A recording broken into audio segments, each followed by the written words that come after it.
All right, my bad, y'all. My bad. I'm always messing up. But shout out to y'all. Appreciate y'all joining. Make sure y'all hit that like button for me. Subscribe to the channel. Hit that like button.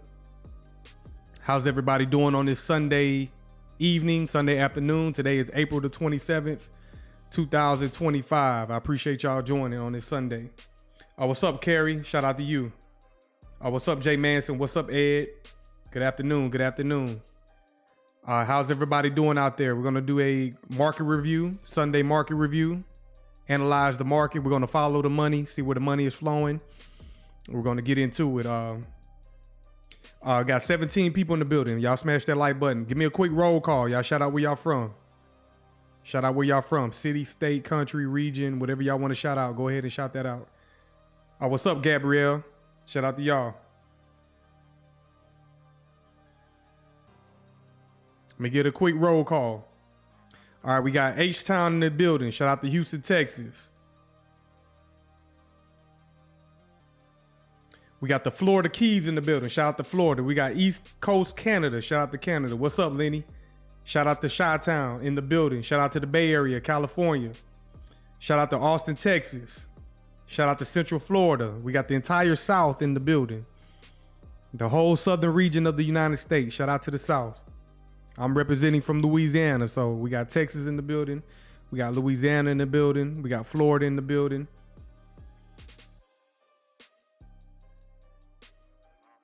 Smash that like button for me.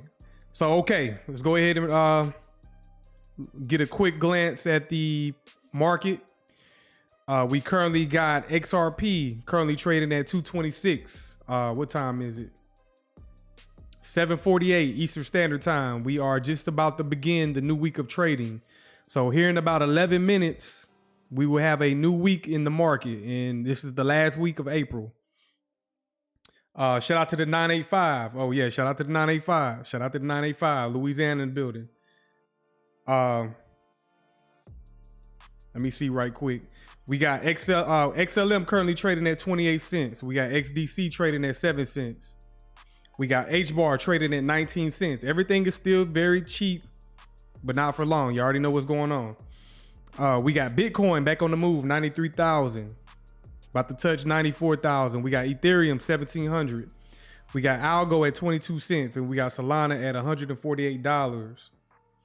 Y'all let me know in the chat. Have y'all been keeping up with the news? What's in the news? Talk to me. Shout out. Let me know what y'all been seeing. What's up, Lawrence? Shout out to you. Shout out to you. What's in the news that y'all been seeing over the weekend?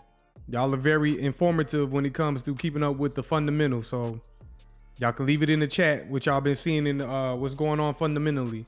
Have y'all been taking advantage of some of these prices that are still at discount? Or are y'all just holding, waiting, and chilling for the next move? So let's go ahead and spot ETFs. Oh yeah, I've been seeing that. So let me go ahead and pull that up right quick. I already think I got that pulled up. I was searching earlier. Spot ETF. So I typed in XRP in the search algorithm, Google. We got Pro Shares. Let me bring us up on the big screen. We got the Pro Shares launches futures-based XRP ETF on April 30th. So have y'all noticed that all of these things are starting to roll out together? We got the futures the futures contracts with the CME and Coinbase, and possibly other exchanges that deal with futures.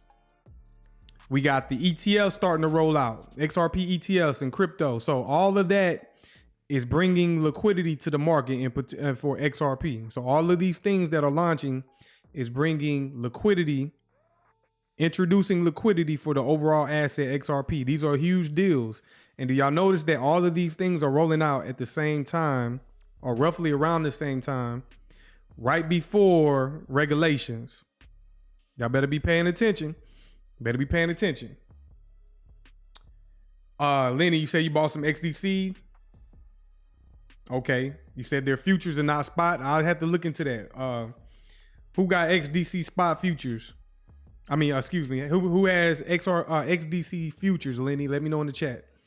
But okay, as I look at the news recently, 7 hours ago, within a few hours ago, we got ProShares XRP to launch.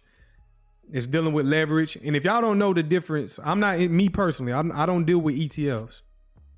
ETFs aren't the spot asset. And also these companies that introduce them, they can price these assets or whatever, these ETFs at whatever price. So I'm not for sure how all that works.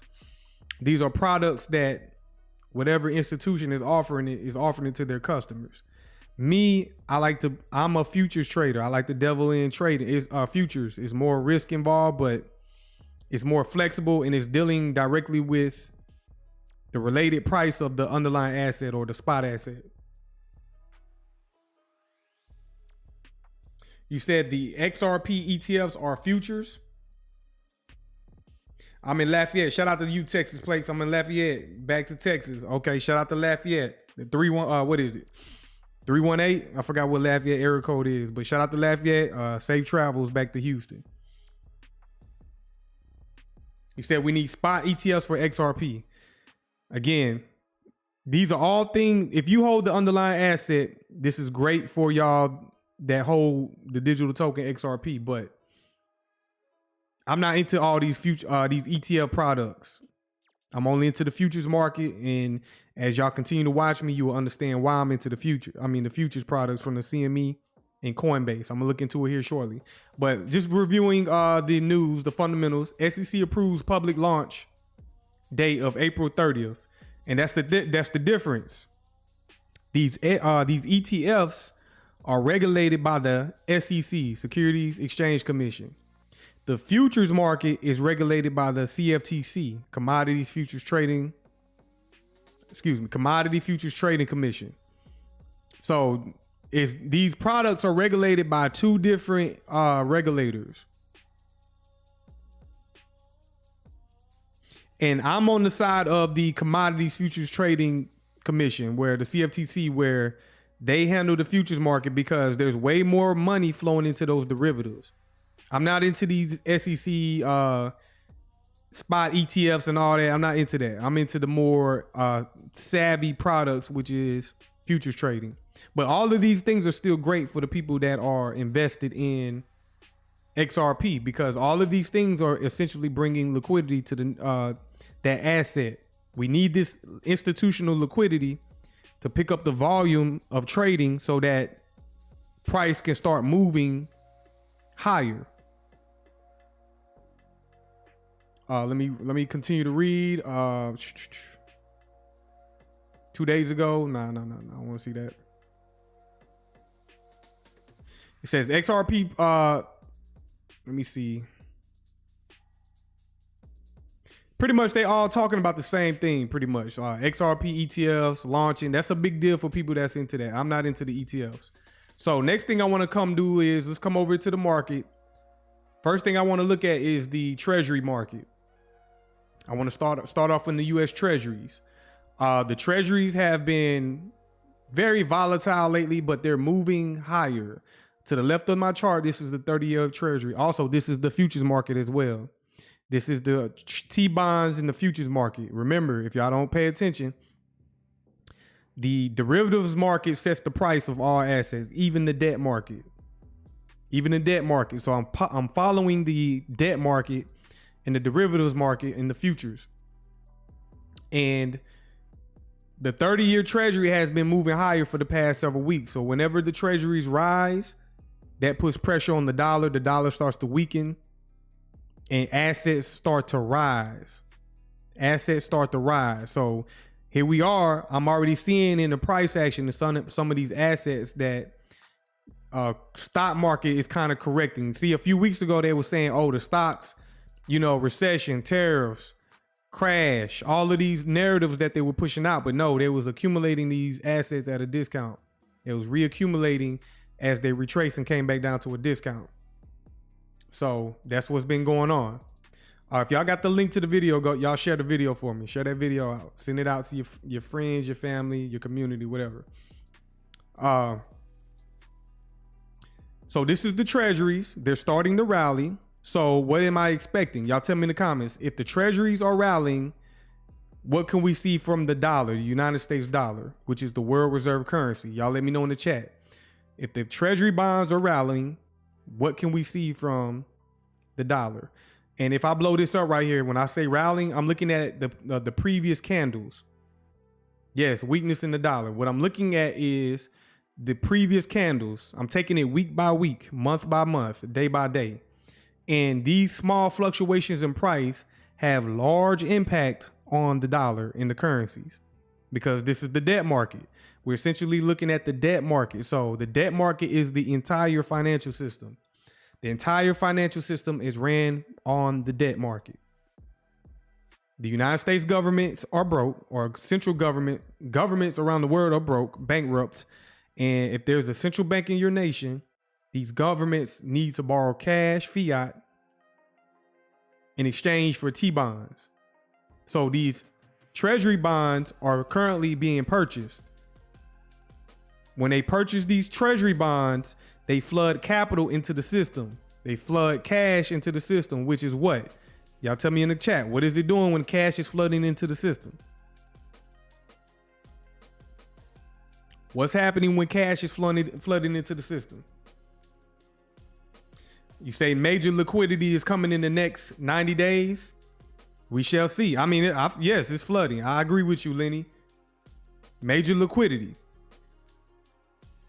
So, treasuries are currently rallying higher, which is what putting pressure on the United States dollar. So let's go look at the dollar. This is the dollar. Again, I'm doing an intermarket analysis. When I say follow the money, if y'all look at my thumbnail, it says follow the money. This is how I do this analysis. It's called intermarket analysis. Intermarket analysis is when we're looking at different asset classes because they're all connected. Crypto, stocks, commodities, bonds, treasuries, future, they're all connected. So we're doing a intermarket analysis where we're starting from the debt market, and then we're going to the fiat market, currency market, and then we're going to go to the commodities market, and they're correlated or inversely correlated. So some markets are correlated together, some markets are inversely correlated. So for example, treasuries go higher, dollar goes lower. When the dollar goes lower, the euro and the pound goes higher. Currencies go higher. Why is it doing that mechanism? Because the dollar is the world reserve currency, and the rest of the markets or currencies react to the United States dollar. So when the dollar goes lower, foreign currencies go higher. When the dollar goes higher, foreign currencies go lower. So that's an inversely effect. Normally, when the dollar goes lower, gold goes higher. When it goes lower, the dollar strengthens. But right now we're in a pivotal time where everything is being distorted, where gold is doing its own thing. And then whenever the dollar goes lower, stocks go higher, crypto goes higher. So this is called intermarket analysis. What's up, Daryl? Appreciate you joining. If y'all just joining, make sure y'all hit that like button, subscribe to the channel, share the link.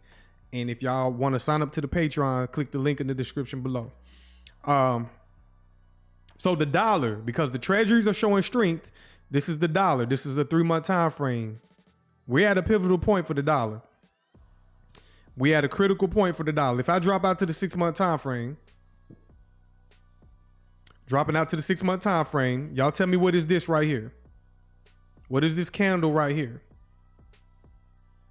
I mean, it's already got it drawn out for y'all, but this is for participation for the people in the back of the class. What is this candle right here that I'm highlighting? If y'all been here, if you haven't been here and you're new to the channel, just pay attention to the classroom. They're going to teach you and tell you what this is. But what is this right here? There you go. Shout out to Daryl. It is called a order block. It is a reference point. It's an institutional reference point. What's up, ZZ? What's up, Gabrielle? It's a order block. It's a bullish order block. You can see we trade almost near it. But also, we're not just trading at the order block. What else do y'all see? What else do y'all see?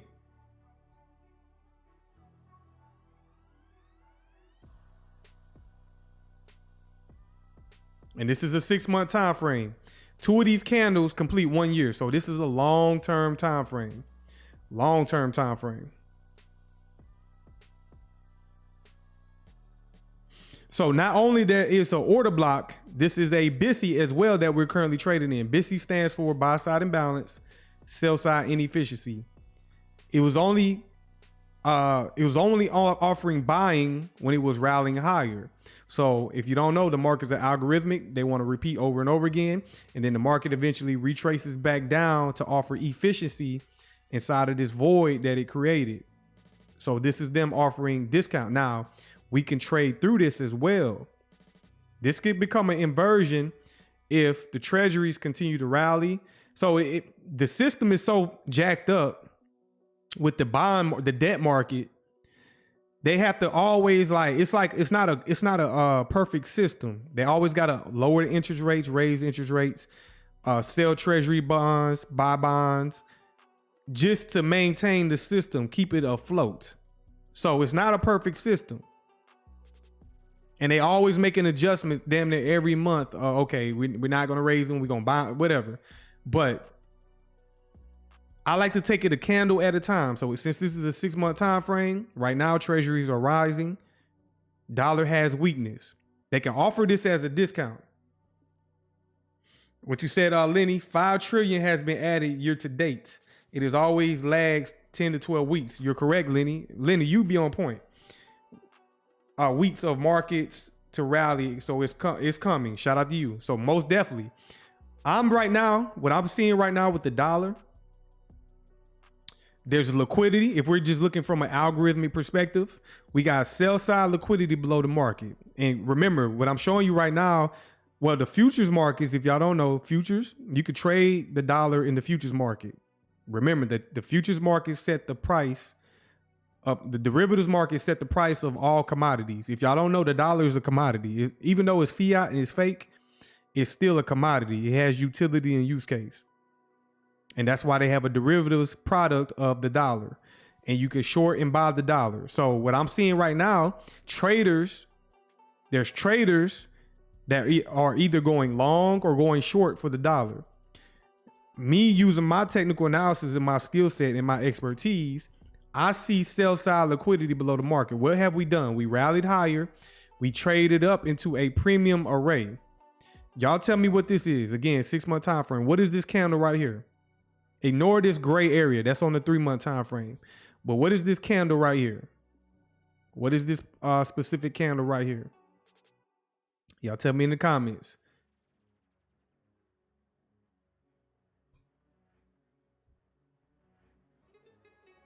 What is that candle right there?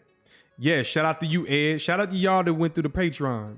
See, the people that went through the Patreon, this is becoming repetition for y'all. And also, this is guidance and mentorship if y'all are in the Patreon. If you're not, go ahead and sign up. But shout out to y'all. This is a bearish order block. It's a bearish order block. So do you think it's random that we trade up into that order block? Use it as resistance. It's a premium, remember. It's a bearish order block because it's in a premium. Markets go from a premium to a discount to premium, and they repeat all the time. So market traded up to a premium. It originally traded up there during 2022. In 2022, we traded up into that order block, the opening price of this candle. We rejected it, and then we went inside of a consolidation for several years. So from 2022 all the way to 2025, the dollar has been consolidating, being held in a consolidation. So if this is the entire history of the dollar as well. So a lot of people are predicting that the dollar is going to crash, whatever. I live day to day with this. I can't predict the future. But what I'm seeing in price, there's a possibility that the dollar tanks really hard and trades down. And we're going to refer back to this, whether it's months or years later. We're going to refer back to this. In the comments, what is this right here? Y'all tell me in the comments for the y'all that understand. What's up, DeAndre? Ain't seen you in a while. Shout out to you. Appreciate you joining. What's up, Tino? Shout out to you. Shout out to my community, man. I appreciate y'all joining. Yes, Daryl, that's definitely a BISI, which is a buy side imbalance, sell side inefficiency. So I'm gonna highlight that, which is, again, sign up to the Patreon. For y'all that know, y'all can identify them. Y'all know how to identify them, so I'm just gonna highlight them. So not only that there is a inefficiency below the market, this formed back in 2014 as well. This inefficiency formed back in 2014. At the same time, we got sell side liquidity, pending orders below the market. Pending orders below the market at a discount. So price traded up into this bearish order block. And also, watch this. If y'all in the Patreon, y'all understand what I'm about to show y'all. And remember, I'm all the way zoomed out for the dollar. And I'm gonna move on here in a minute to the other asset classes. But I'm all the way zoomed out for the dollar. And what I'm gonna do is I'm gonna set the range. I'm gonna show y'all the dealing range. And if y'all in the Patreon, y'all should already know what this is. From this candle high down to this candle's low.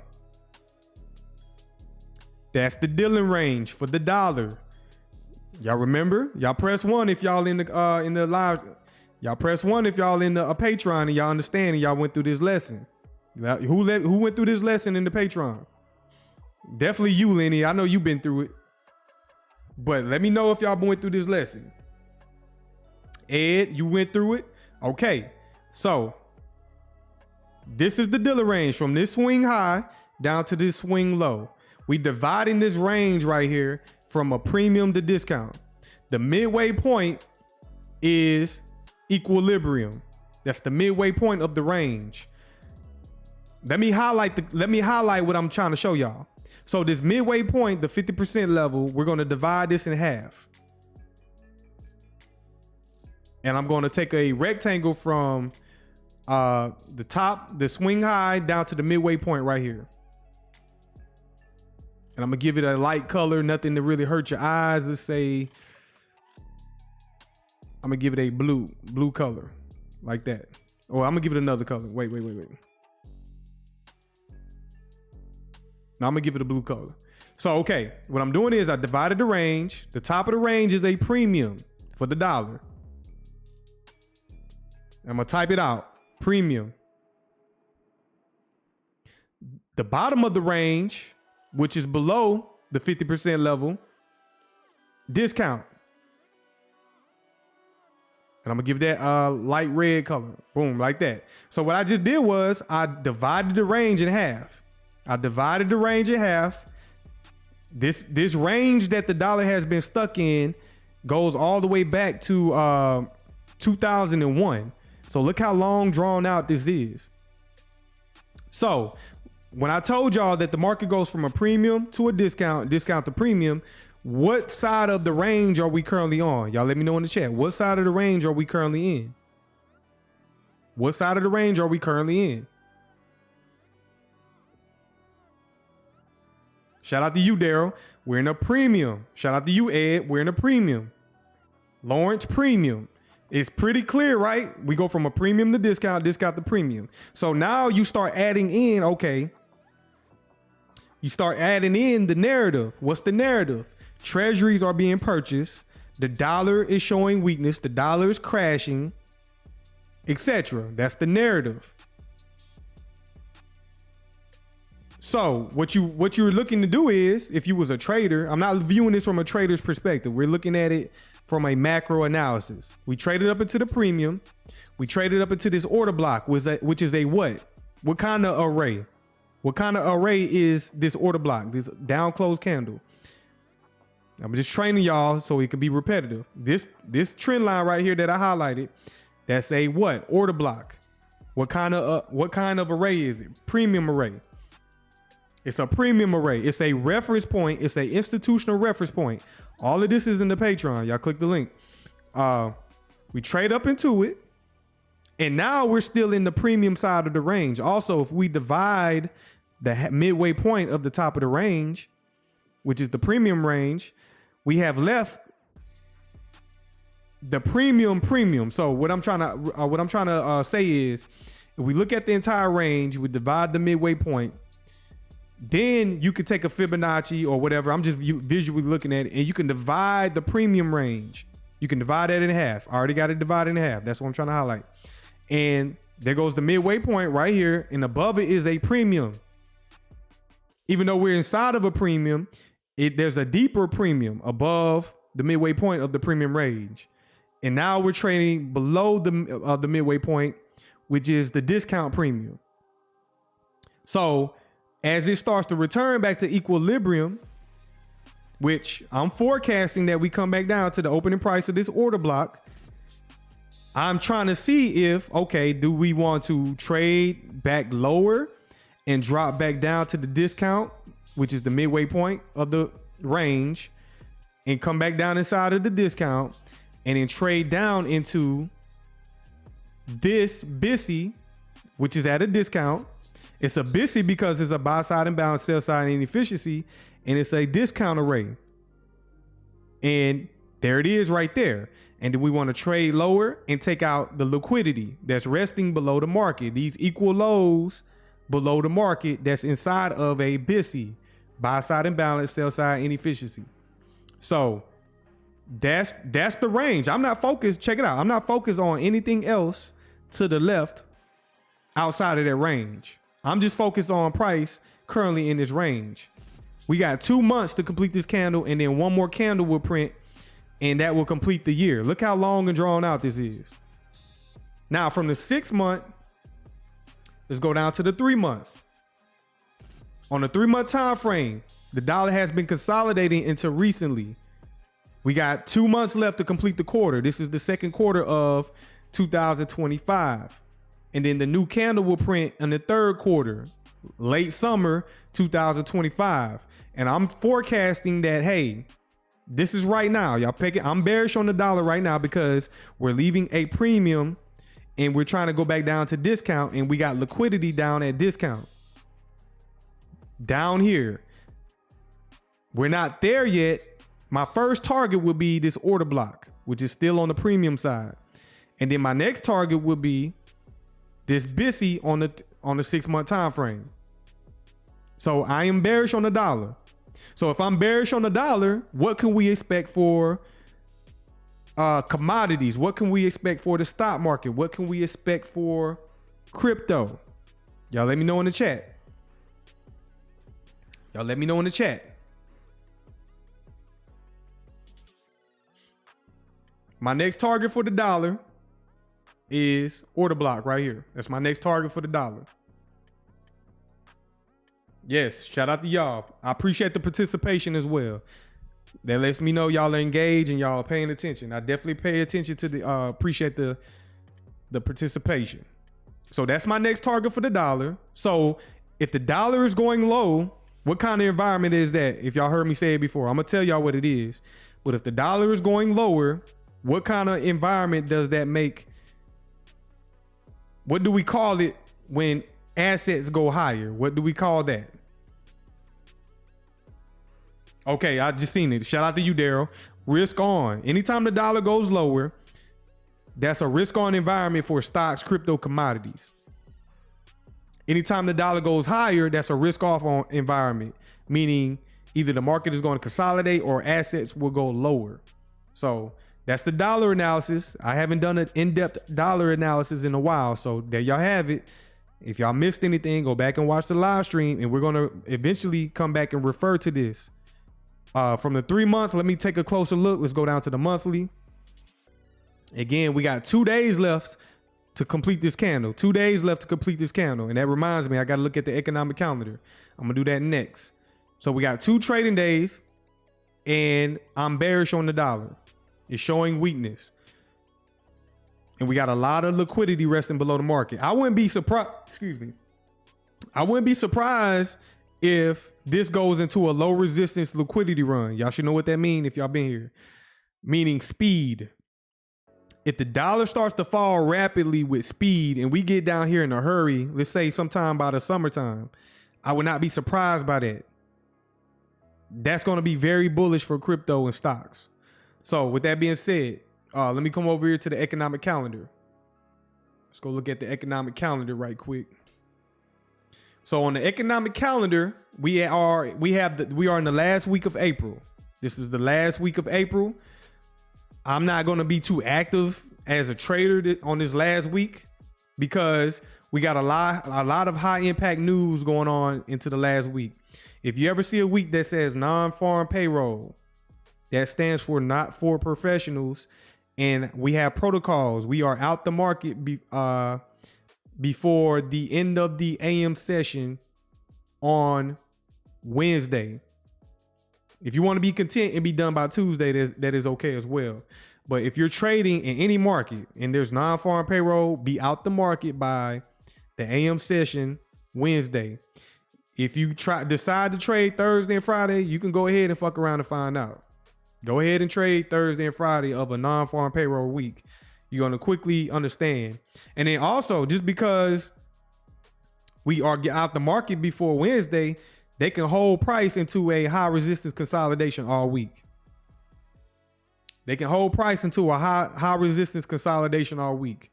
So I'm just lending my experience to y'all, and there's protocols. I was taught that, and I understand why. You know what I'm saying? So I'm just lending my experience to y'all. If y'all don't understand, I don't care if you trading on an exchange. I don't care.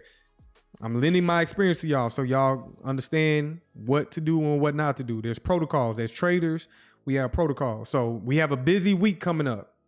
A very busy week coming up. If y'all just joined, make sure y'all hit that like button for me. May starts on Thursday. May 1st starts on Thursday. And this is not the first week of May for me. The first official week for May for me in the market, not in real life, but in the financial markets. It will be next week, the 4th through the 10th. So let's go ahead and forecast out and see what that looks like.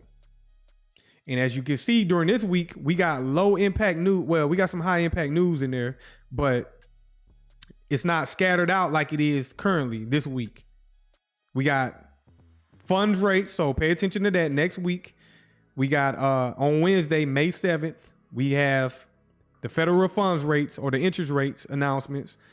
And we got FOMC meetings during that day, Wednesday. So we can expect some volatility depending on what Jerome Powell and them want to do. What y'all think in the chat? Y'all think they're gonna pause the rates, or y'all think they're gonna lower the rates? And if I come over here to let me see, this is called globalrates.com. United States haven't changed their rates since December. Lenny, you say you think they're gonna pause the rates? Y'all think they're gonna pause the rates? Okay, it's almost consensus. Gabrielle, you said they're gonna cut the rates. It depends. So even when they announce these rates cuts, or if they're gonna pause it, there's still a delay in price action. It's almost like a delayed effect. Or sometimes they already go ahead and push price to where they want to do ahead of the rates announcements. For example, the dollar. The dollar is already showing weakness. That's another reason. If they cut the interest rates, the dollar is going to drop. But if we come back over to the dollar, you already can forecast. You already can forecast what's going on with the dollar. For y'all that have been watching me for a while, what program is that right there? That rally higher in the dollar. What profile is that? Or what program is that? That rally in the dollar. Tino, you said 50-50. We shall see, man. You never know what the Fed gonna do. It don't really matter to me, but it's interesting when they announce it. Not a sell program. So what I'm highlighting is this rally. Yes, it's an expansion high, and it's also a buy program. Shout out to you, Daryl. So it is a rally higher. That's a market maker buy program or a buy program We hit a premium array, which was that order block. We see displacement, consolidation, and are we in the early stages of a what? Market maker what? Right here, early stages.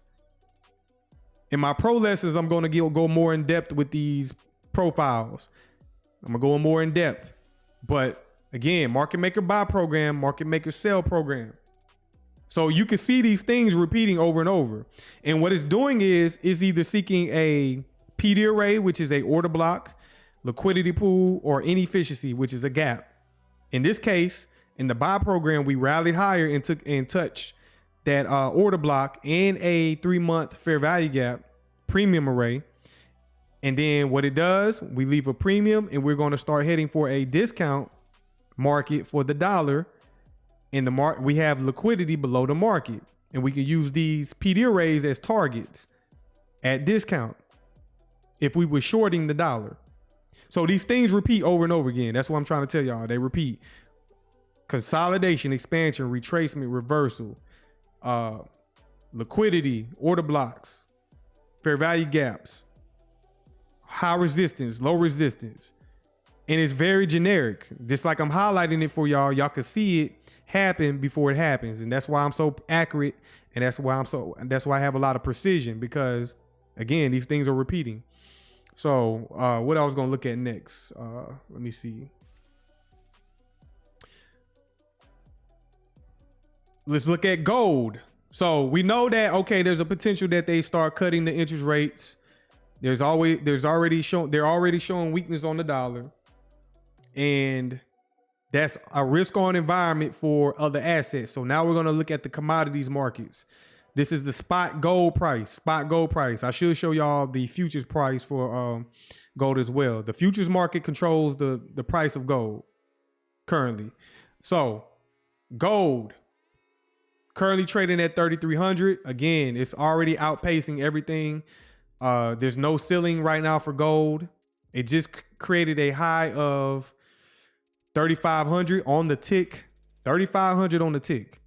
You can't make that up. That got to be algorithmic. Why didn't it go to 3,600 or 3,700? No, it stopped at 3,500 on a tick, and now it is retracing. So from a monthly time frame, let's go down to the weekly time frame. On the weekly time frame, let me see right quick. What I need to do is, let me go out to the 3-month. Let me see what's on the 3-month. 3-month, monthly, weekly. See this top down. This is top down analysis.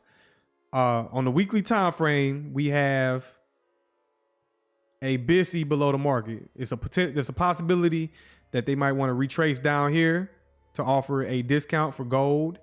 The buy program is still in effect. It's not showing any type of pullback, but what they have to do is they have to make the market efficient by retracing it inside of a buy program. So the market is in the buy program, and these are inefficiencies in the market.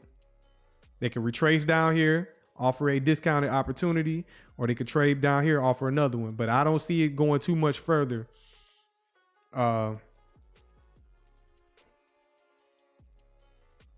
Also, we're also inside of this ghost pool. This is a discounted ghost pool right here. So we're trading inside of this wick. You can see how the candles react to the specific levels on this Fibonacci.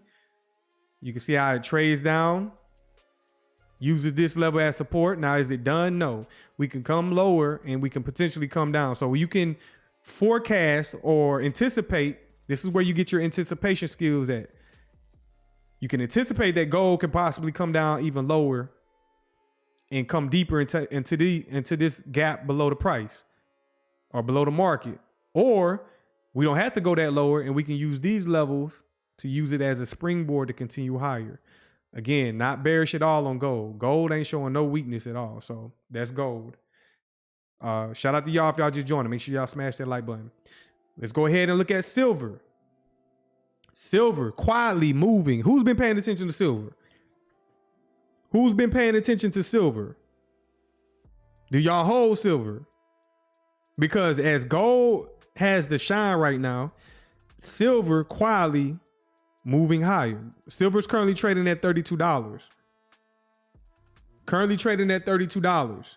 And you can see that it's in a clear what? Y'all let me know in the comments. It's in a clear what? This is a 6 month time frame as well. 6 month time frame. It's in a clear what? Clear what?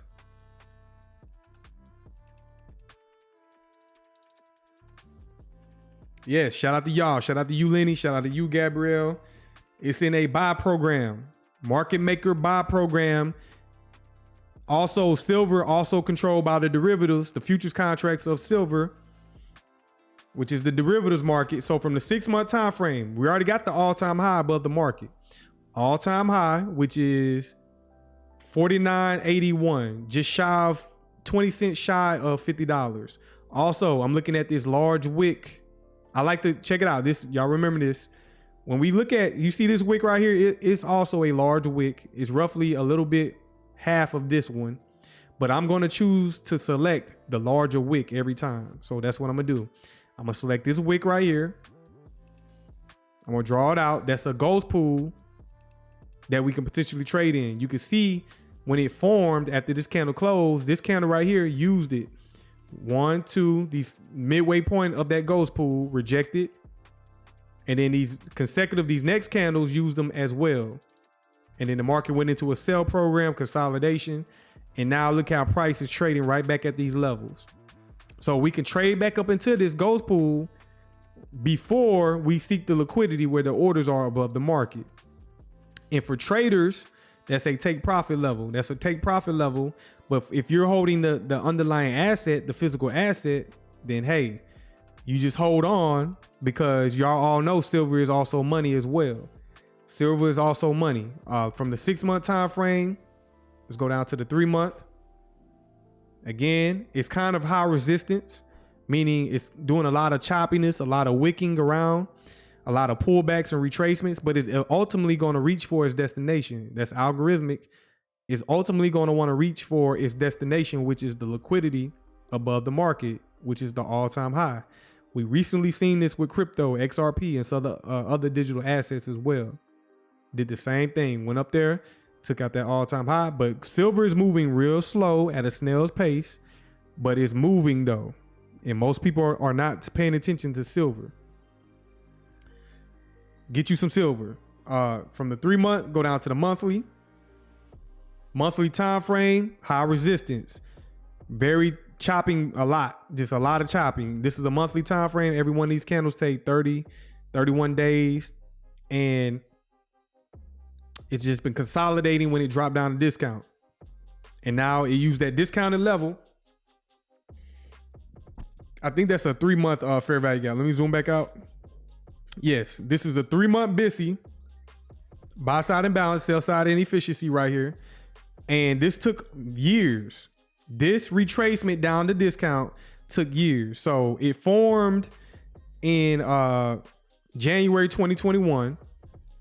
And during that time frame, the market retraced from 2021 back down to discount. It's not random that the price is using this level as a support level. It's using it as a support level. What they did was fill in the gap, completely fill it in, and moved away from it, making it efficient. And then boom, you start seeing speed, displacement higher. So there's going to be a major move, especially let's say if the dollar starts to drop, like we're forecasting, it starts to get weaker. We could see a major move in silver as commodities, assets start to want to go higher. So that's silver. Y'all let me know if y'all appreciate this type of content, man. Like, who else is breaking it down for y'all? You know what I'm saying? Like, are y'all getting in this daily dose from other content creators? Or if they just telling you the news all day? So from silver, let's go ahead and look at the NASDAQ. I'm not going to be too long in this market. I am active in this market. This is my market. NASDAQ and the S&P. But the NASDAQ, this is the futures market. It's NQ. This is a CME product. So if y'all been following me, y'all understand that we've been covering the XRP derivatives, which I'm going to go over to crypto in a minute. Y'all be patient. We're following the money. We know that the dollar is getting weaker. Treasuries are being purchased. So capital has to flow somewhere, right? Risk on environment. So people been panicking the past few months since about January, the first quarter, that the stock market is crashing. Recession is about to happen. I don't see no recession. What y'all see in the charts? Y'all see a recession based on the NASDAQ? Do y'all see a recession, or do y'all just see a deep retracement? Let's go out to the 6 month. Do y'all see any type of panic? Because right now we got 2 months left on the 6 month time frame to close this candle. This candle right here can go higher and be green again. It could do that within 2 months. Go back higher and be green. When we trace lower, we trade it down into a fair value gap below the market. A BISI, buy side imbalance, sell side inefficiency. We traded down into that. Smart money accumulated, and now the market is rallying higher. That's what you see on that 3 month time frame. You see this candle? Very volatile. It sold off all that hype, tariff news, pressures on China, imports, exports, all that, and then it kind of died down. That narrative has died down a little bit if y'all ain't been paying attention. Now the tariffs are real. The tariffs are real, but the narrative is dying down. I recently went to the car dealership, and the salesman was just telling me like, yeah, man, these cars are, it's hard. These cars are going up. People been wanting deals at the car dealership, but they can't offer new deals because of the tariffs. A lot of these vehicles, they're American made, but a lot of parts are coming from Mexico and Canada and different places. So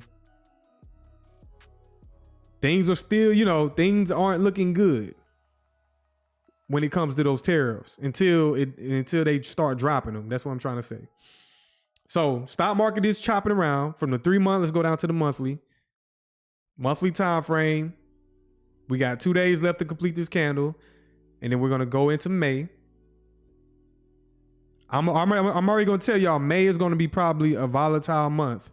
So let's start anticipating that May might be a volatile month. Let's go down to the weekly. On the weekly time frame, we traded up into this volume imbalance. Let me highlight that.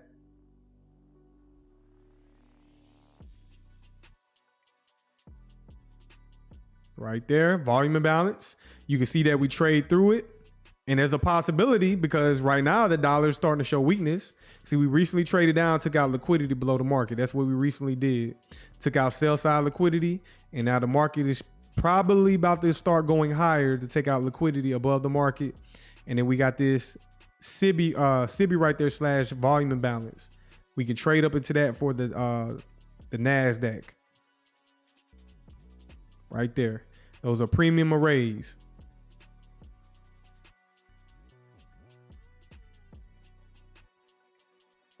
And the same thing is most likely going on in the S&P. I'm going out to the daily right quick. I'm bullish on the week for the stock market as well. For the stock market, I'm bullish. So I'm going to be anticipating higher prices in the stock market. And I want to see us come up and take out this liquidity pool and eventually trade up into this fair value gap on the monthly time frame. It's Sunday, so the market just opened. S&P doing the same thing. The S&P, the NASDAQ, and the Dow Jones, they mirror each other. They kind of trade step by step with each other. Now let's go ahead and come over to the crypto market. Let's come over to the crypto market, which y'all all been waiting for. Hopefully I ain't bored y'all to death with doing these other markets. Are y'all interested in that? Y'all let me know. Or do y'all want me to stick to crypto?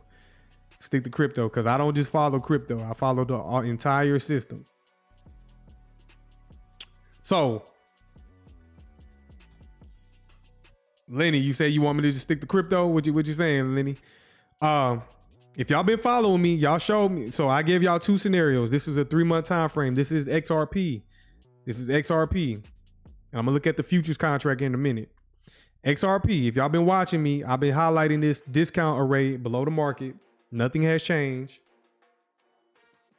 Okay, I appreciate it, y'all. I appreciate the feedback. All of you. Y'all want all of you. Y'all greedy, man. Follow the money. Okay, shout out to you, Ryan. Y'all want all the money. Y'all want all the perspective and narrative. So I'm gonna give it to y'all. But if y'all been following me, y'all already seen me highlight this before it happened. I anticipated in a forecast that the market would trade down into this gap. We did that. We did that. And I give y'all two scenarios. I said, hey, we either trade down here, hold price down here at a discount for several months, or I want to see us trade down here and not spend much time down here at all. And that's what it's starting to look at with the ETF news, with the futures contracts starting to be released. Sentiment is very strong, very bullish. And also, when these products start to release for XRP, futures and ETFs, that's going to bring volume to the market. That's going to bring a lot of volume to the market. And we're not even talking about utility at this point. We're just talking about them bringing liquidity to the market. The faucet is on, and I'm already seeing a lot of activity in price, and volume is starting to pick up in price action. So XRP currently trading at $2.25. We already dropped down to the discount earlier in the month, or last month as well. I forget. Time be flying every day. Let's go down to the monthly. So yeah, that was earlier in the month. A lot of crisis, a lot of panic. Really back in February, we started that process. But now, earlier in April, we traded down, offered that discount. Earlier in the month of April, we traded down to $1.61. Offered that discount inside of that 3-month fair value gap. Again, you could be chasing price if you want to. I don't chase it. The discount was offered. Now it's not there. So don't be chasing it, trying to accumulate as much as you can, because you might hurt yourself. But we're already starting to push higher. Also, we're trading inside of this wick over here to the left. That's a ghost pool. It's a premium array. And I never save it when I do this live stream, but that's all good. We're trading inside of this wick, which is a premium ghost pool. We have 3 days left for the month of April, and then we will go into May. We will go into May, and I'm already seeing, I want to say we're going to see some nice volatility going into May. It might surprise some people, because when the market traded down to this discount right here, that's a strong indication. And I'm talking about when it traded down here and moved away quickly. It didn't stay down here long. We traded down here and moved away from it quickly. And then here in 3 days, the May candle will form, and that might bring a lot of volatility, trying to push the market higher to take out liquidity above the market. We shall see, but I'm bullish right now on big XRP, bullish sentiment. And if you start looking at the other asset classes, you should understand why, especially like with the dollar and the treasuries. So from the monthly, let's go down to the weekly. And we just got that new weekly candle open right here. We closed bullish last week. That was a strong indication. So yeah, I'm already showing you. If y'all in the Patreon, what is this pattern right here? What is this pattern right here? If y'all been through those lessons. And if you're not signed up to the Patreon, click that link in the description and you can learn these concepts. What is this pattern in the Patreon right here? This 3 candle pattern that I'm showing y'all. What's that 3 candle pattern? Shout out to you, Ed. Definitely tapped in. Definitely tapped in. Shout out to y'all that's tapped in. It's definitely a swing low. After what? The swing low formed after what? That's a bonus right there. If you get it, Ed, that's a bonus right there. Why did this swing low form? You said inside range. That's not why it formed. You're kind of close. Yeah, I mean, matter of fact, you're right, Lenny. You're definitely right. You're right, Lenny. But I'm looking for another answer as well. All right, were you trying to say internal range? It definitely is internal range liquidity, where we determine the dealing range and then price trades back inside of the range internally. Internal range liquidity. And what are we looking for? External range liquidity. That's in the Patreon. I don't really discuss that information here, but that's definitely in the Patreon. Internal range liquidity to external range liquidity. But what I was looking for, the reason why this pattern, this swing pattern formed, is because we dropped down to a discount, taking out this low right here, sell side liquidity. Smart money buys at discount, and now they're going to eventually want to seek premium. So again, We might see some action this week. We shall see. It's going to be a very volatile week because of the economic calendar. But what is my bias? What is y'all bias for the week? Do we want to come up and take out the previous week's high? Do we want to come down and take out the previous week's low? Or do we want to stay inside of the range and consolidate the entire week? What do y'all say? What's up, Mr. Bake? Appreciate it. Can't wait to see you in the Patreon. I believe you're not going to, it's already live, and I believe you're not going to regret it if you decide to sign up for it. So Patreon is already live. Y'all are saying high. Y'all want to see the high, excuse me. Y'all want to see the high reach. Lawrence, you want to see the previous high. So that's your bias at minimum. That's just to get your feet wet. When I say at minimum, that's the minimum target intraday that I want to look for. If I'm day trading, and again, this is going to go hand in hand with the futures contracts. These concepts that I'm talking right now, once those contracts go live, especially for the CME, but right now it's live for Coinbase. It's not liquid right now though. But once we start getting market structure and more liquidity, these same concepts will apply. I do this for every asset class. At minimum, I want to see us take out previous week's high because the market always seeks liquidity. And then after we take out the previous week's high, I want to aim for this high from 1, 2, 3, 4, 5, and 6 weeks ago. So I want to come up and take out these highs above the market. Ed, you said I wanted to crash first. Well, Ed, markets are algorithmic. And all you can do is you can want all you want. You can't force your will on the price.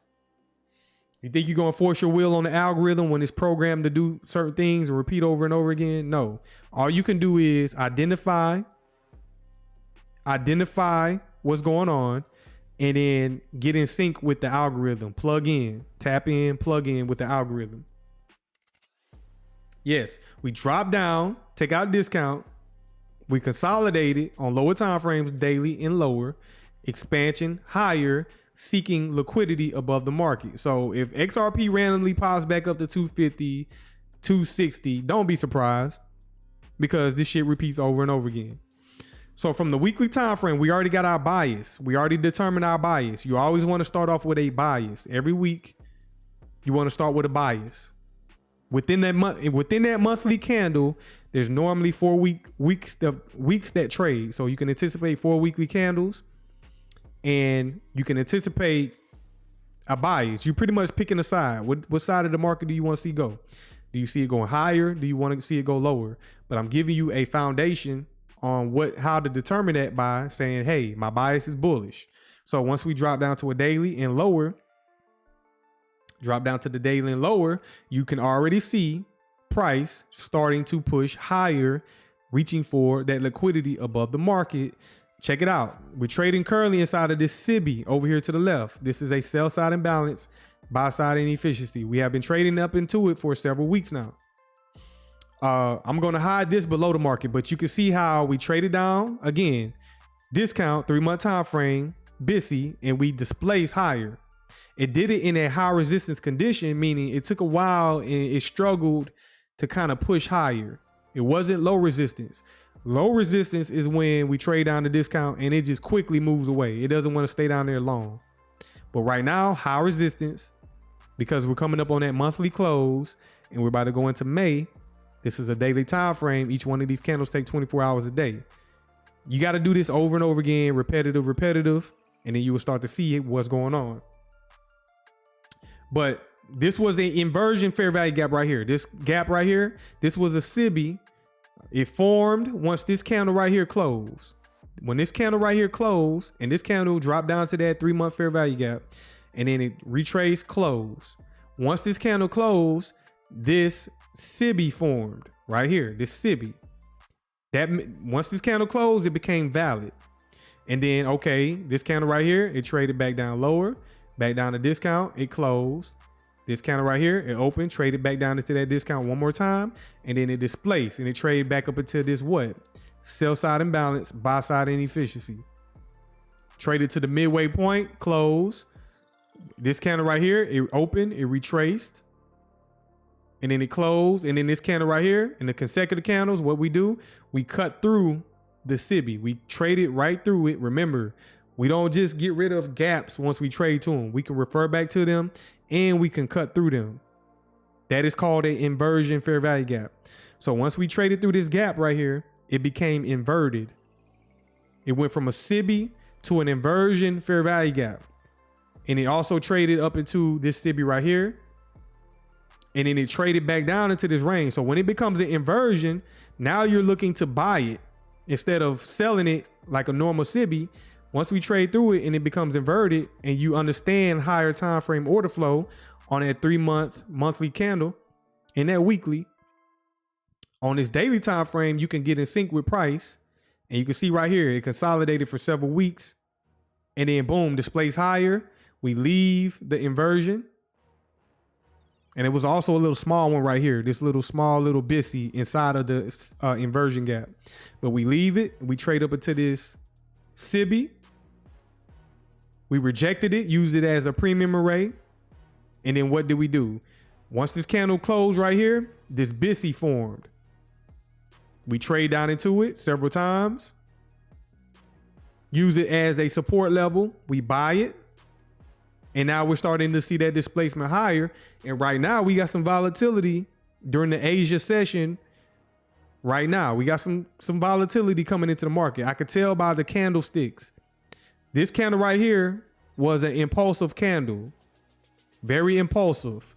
It shows signs of displacement, leaving this discount, trading back up into the premium. And what I want to see is us trade higher. This high right here, this swing high. That's the high from last week that I showed y'all on that weekly time frame. That's that high from last week. So that's the minimum target for the week, which we can get that tonight. We can get that tomorrow. We can get that early in the week. Then I showed y'all, okay, once we take out that high, I want to start seeing us coming up, taking out all these highs from 3-4 weeks ago that they left behind in the market. Y'all get it? Y'all get it? Y'all understand? Let me know if y'all learning, man. Let me know if y'all paying attention to learning how to read these charts and how they repeat over and over again. So what I'm going to do now is I'm about to hide this right here. I'm going to hide this. They're still in my chart. I'm not getting rid of them. I'm just going to hide it. And from the daily time frame, anything below the daily time frame is intraday price action. So I'm gonna go from the daily down to the hourly. And this is my first time to the charts today. You can see all the liquidity. Again, all these reference points that I have left behind in my charts. I actually did these live. You can see what price did. We took out all this liquidity intraday, trading up into it. We also traded down, took out sell side, took out buy side, dropped it back down to this daily fair value gap in the form of a BISI, and then boom, displacement higher. So what I'm about to do is I'm about to set up my charts for the upcoming week for XRP so that we can follow along and we can stay in touch, because this type of analysis will go very handy with the futures contracts that go live here in a couple weeks for their CME. What am I about to bring up? 1 second, y'all. 1 second.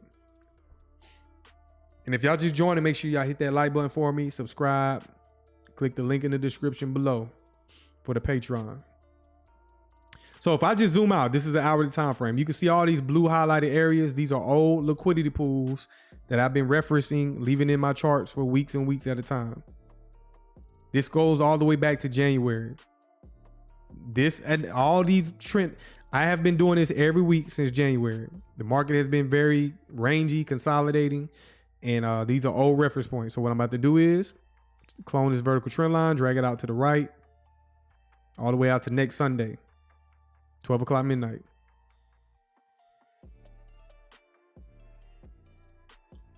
Y'all let me know in the chat. When I'm viewing the market on the 1 hour time frame, what am I looking for? What am I looking for? What's the first thing I look for when I'm intraday? What should I be looking for when I'm intraday? Y'all let me know in the chat.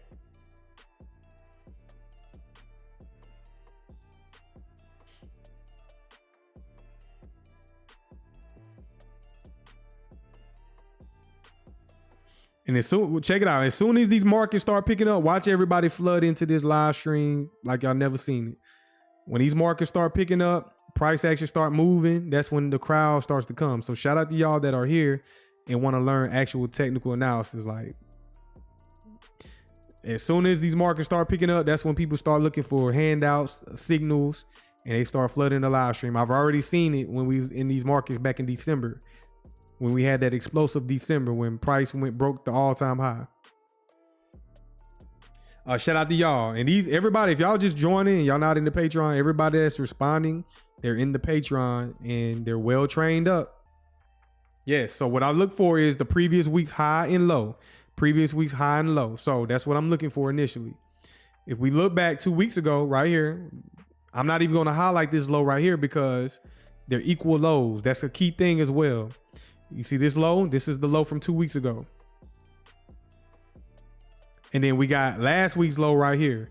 I'm not even going to refer to that because if price decides to come down, it's going to sweep both of these lows.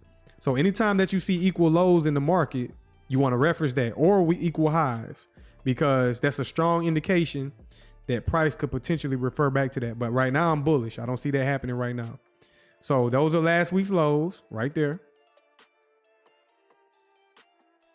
And then we got last week's high, which was the minimum that I wanted to see. This high right here, that's last week's high.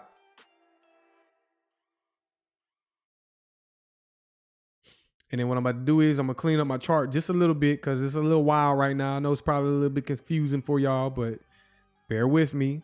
I do this every day, every week, and it does not stop. And then we got the low from 3 weeks ago, which was at that discount inside of that BISI. So just like I outlined all the highs, you see all these highs, these blue trend lines above the market, just like I outlined all these levels months ago, way back in the first quarter in January, I'm doing the same exact thing below the market, and I don't remove them. I do this each and every week. I identify the previous week's low, identify the previous week's high, and I don't remove these levels. I keep them on my charts. I keep them on my charts. 1 second.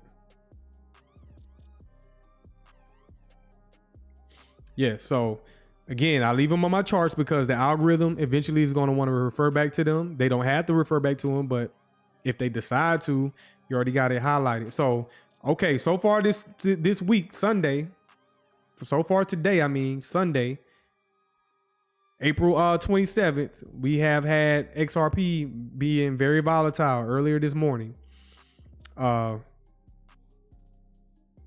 We just retraced. Y'all tell me what this is right here. I'm looking at this right here. What is this right here?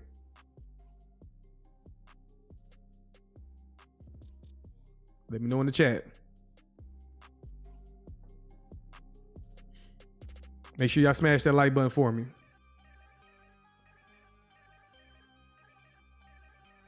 Anybody know what I'm trying to highlight? What is this right here? Shout out to you, Lenny. That's a BISI. Shout out to you, Ed. That's a BISI. What's up, Law Docs? Shout out to you. Shout out to you, Lawrence. Shout out to you, Jay Manson. This is a BISI. This is a 1 hour fair value gap. 1 hour fair value gap. Let's see how price reacts to that level right there. It is 8:53 Eastern Standard Time. It is 8:53. We are in the Asia session. That's what I was trying to say. We're in the Asia session. So 8:53 Asia. Here in about 7 minutes, this counter right here will close. And we will start the new hour, which is the 9 o'clock hour. Let's see if we want to use this as support and start getting higher during the Asia session. Now, when I come back, I'm about to move on. But when I come back, we're going to study that. We're going to study that price action right there. And then also, I want to highlight the previous day's highs and lows as well. So I'm going to clone that. I'm going to highlight this low right here, which was from Saturday. That low right there, Saturday's low. Yes, it's also in the macro. Again, if y'all was understood, let's check it out. If y'all understood that macro when I was teaching it, shout out to y'all because y'all was paying attention. But now, I'm not just going to be openly talking about that macro as much. But y'all are aware of it. And shout out to y'all that understand it and took advantage of it. So shout out to y'all. Y'all got that exclusive. And how many times was I giving it out for free? What a macro was, and y'all was seeing it play out. Well, now I can't just talk about that freely no more. So shout out to y'all.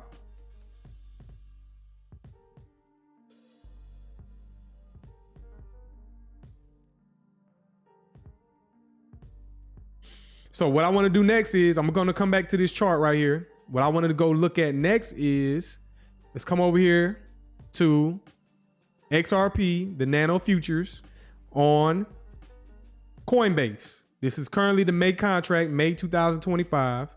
XRP Nano, the Nano XRP Futures, Coinbase. We are in the second week of it being live. So give yourself a round of applause for witnessing this and watching it go live.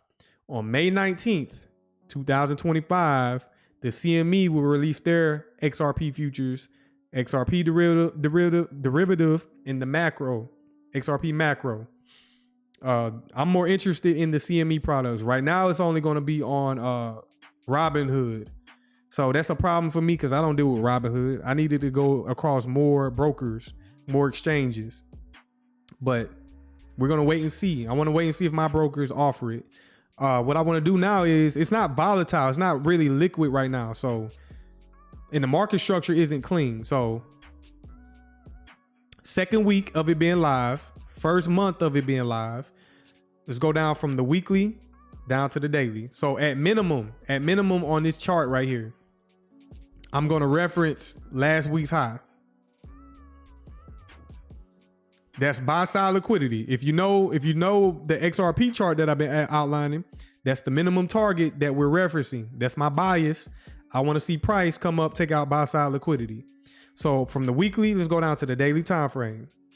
On the daily time frame, it's only been trading in the month of May for 3 days. Well, the May contract, excuse me. Now, when did these go live? This didn't go live last Thursday. I still don't understand these Coinbase contracts. So from the daily, let's go down to the 1 hour. And if you don't know, the futures market is not 24/7. It's not 24/7. It closes Friday 4 p.m. and then it opens up on Sunday 6 p.m. So from Friday to Sunday every week, that's the futures market until they make it 24/7 trading. Right now, this market is not 24/7 trading. So already that I've seen so far, price drop down into this level right here. You see this gap right here? This is something called the new week opening gap. This is the new week opening gap in the futures market. You can go in any of these future markets and identify this. I haven't really taught on what a new week opening gap is, but that's what it's called. It's called a NWOG, NWOG, new week opening gap. And what I'm about to do is highlight it. Now that these futures contracts are live, we can start looking at more price action with it. So what I did was I took the closing price from Friday and then I took the opening price from Sunday. Market opens at 6 p.m. Eastern Standard Time. And then I referenced those price points. We already traded down inside of it. Next thing I like to do is take the Fibonacci, find the midway point of the new week opening gap.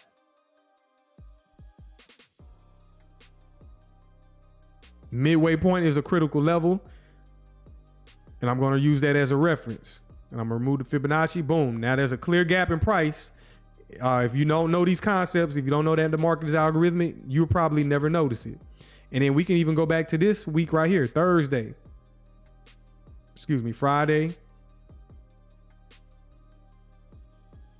One second.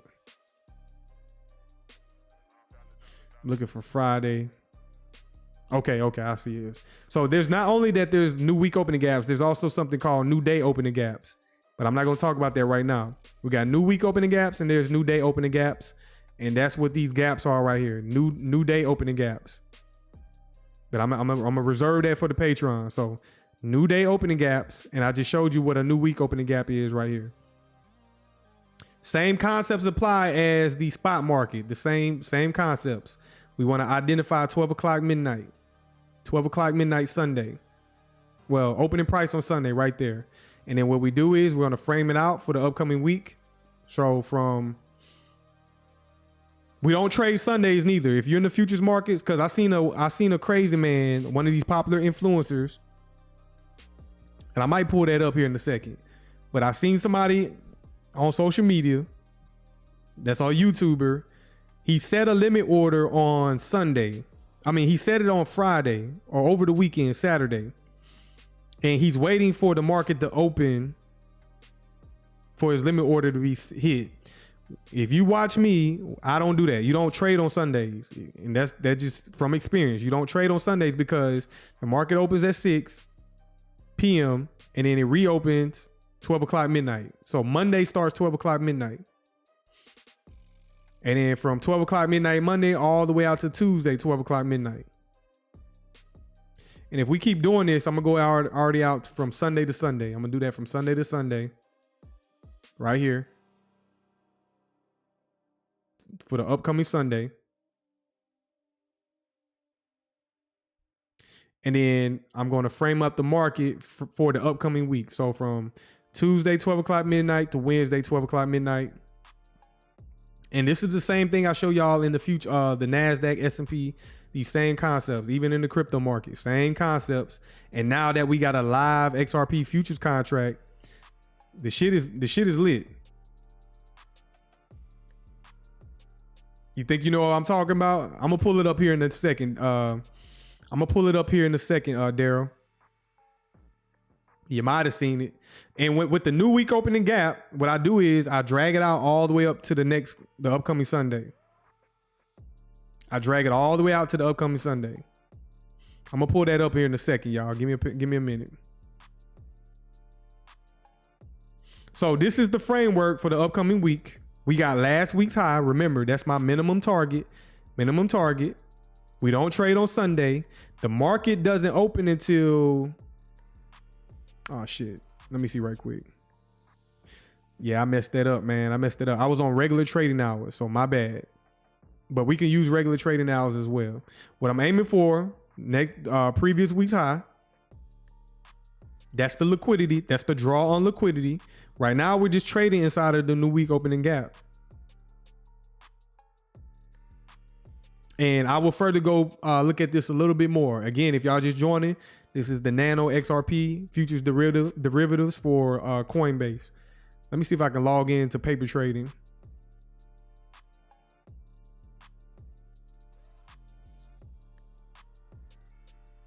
So this is a paper trading account. So for example, it's not liquid. There's not a lot of volume flowing through this right now. So it's kind of like not really worth executing on. But let's just say I hypothetically wanted to place an order. What you would do is you got two options. You can come over to the right. You see the plus button where price is. You take your cursor, come over here to the right. You set it on whatever price. Like for example, we're inside of this volume imbalance right here. Or you can use this order block. And what you would do is set a limit order.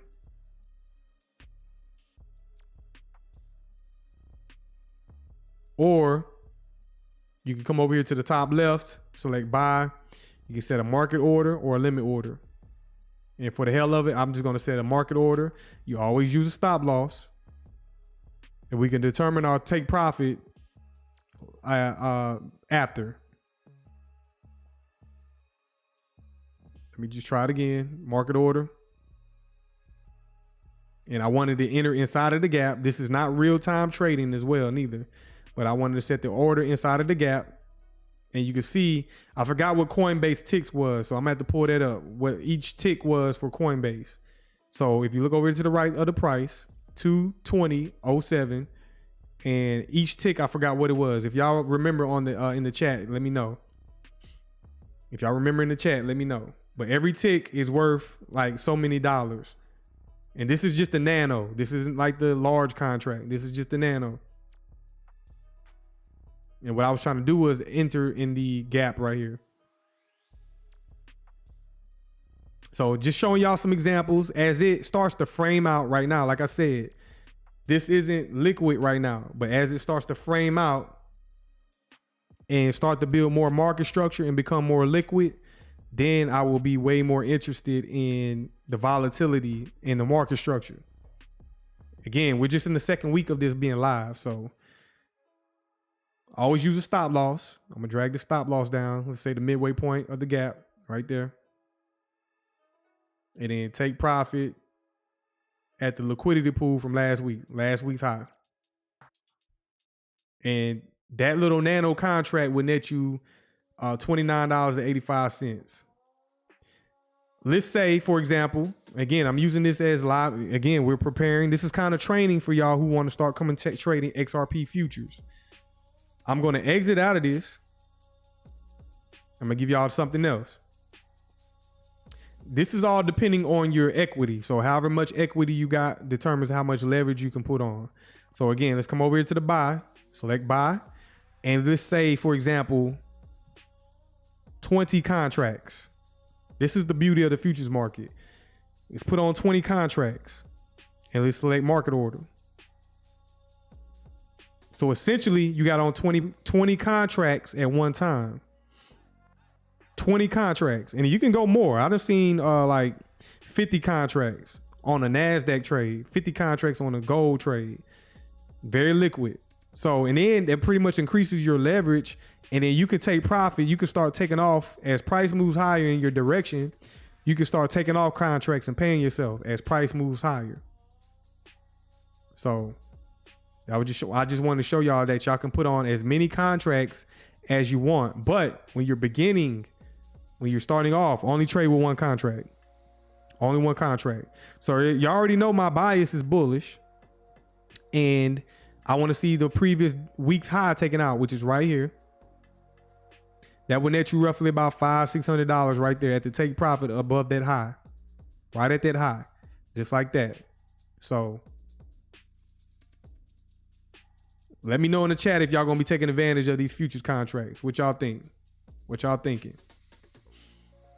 What I wanted to do next. Oh, I wanted to pull up this person. Let me go to my X account and see if I got it saved.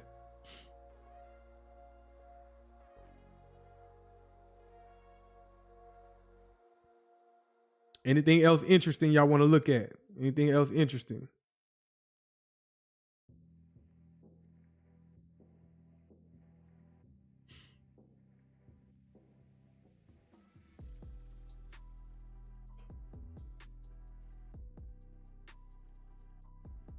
Claude, what did you say, Claude? It's 5 cents per contract, I believe. Okay, it's 5 cents per tick. So that's what it is. 5 cents per tick. 5 cents per tick. So essentially, let me see right quick. Let's take I'm gonna take this right here. Take a long position order right there. And let's measure up to take profit right there. Stop loss at the midway point of that new week opening gap. And that is roughly what? 59 ticks? Or 599 ticks? Is that what it is? 599 ticks right there. And that'll net you 2.61%. And they tell you only get 2 to 5% per year. Is that bad or not? You know what I'm saying? Like, if you can get that within the day. I've showed y'all an example of this many times before I even was, you know, giving example trades. See, you got on late. Good evening. Okay, shout out to you, Claude. Appreciate you joining, man. Appreciate you joining. Looking for something right quick. 1 second.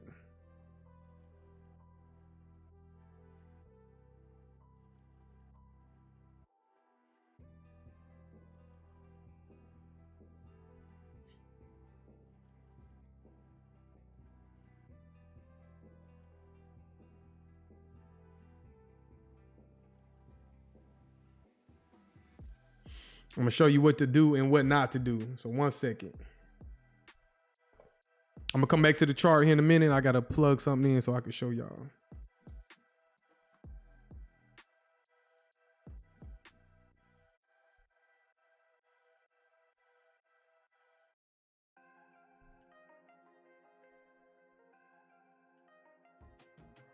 What's done?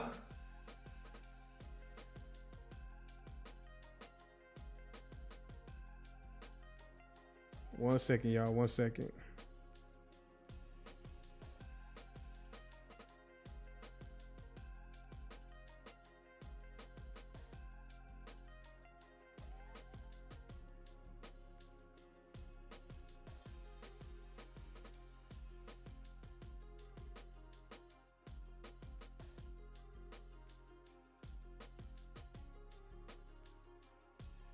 I guess that's the only, it won't let me expand it. What I was trying to do was expand it. So I'm just going to play it for y'all. 1 second. If I can scroll, shit. 1 second.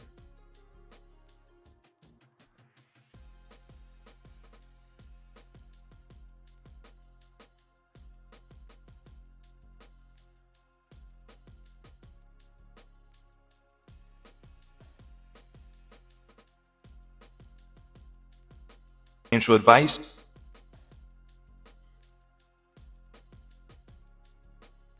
All right, it ain't gonna let me show it, so hell with it.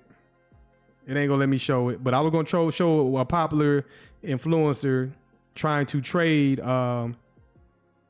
was trying to trade the nano XRP contracts, and he didn't know what the hell he was doing. And, you know, a lot of people pretty much follow along with that type of information, and he did not set a stop loss. He didn't have any strategy. Like he didn't like how I'm framing up the chart right here, right now. He didn't have none of that type of strategy. And I just wanted to use that as an example of what not to do. And he set his order in the after hours. Like you don't set orders when the market is closed. You don't do that. You don't do that. Look at that little spike in XRP right now in the derivatives. So what I'm gonna do is let me exit out of that right there.